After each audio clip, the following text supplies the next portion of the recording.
have a disaster that is of real concern. A man-made disaster which is out of indiscipline, ignorance, and disregard for the rules of the country. We are paying a severe price for this level of indiscipline that has taken over our roads. We are losing lives, young men, and right around the country, we are seeing this increase in fatalities and accidents on our roads. And I believe that as a country, we need to recognize what is happening. There are a number of things that we can do. I heard a gentleman said that he was encouraging persons not to take a taxi that has more than the required amount of passengers. And he said that he was lambasted.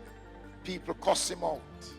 There are things that we can do by not supporting the indiscipline of some of our drivers. And some of the same passengers will say to the driver, "Where you do go around and a man, say the man they are going to leave you." And I believe this is something that as Jamaicans we need to pay serious attention to. And it's not what the government is doing. Government alone can't do it. We need the support of every single Jamaican.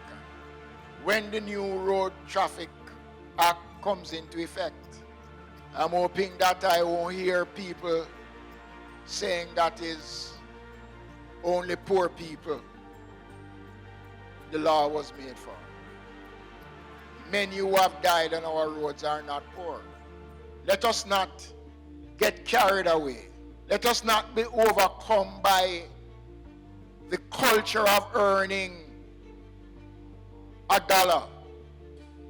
So a taxi man would drive on the wrong side of the road with a car full of passengers, including children, with no regards at all for the lives of those persons.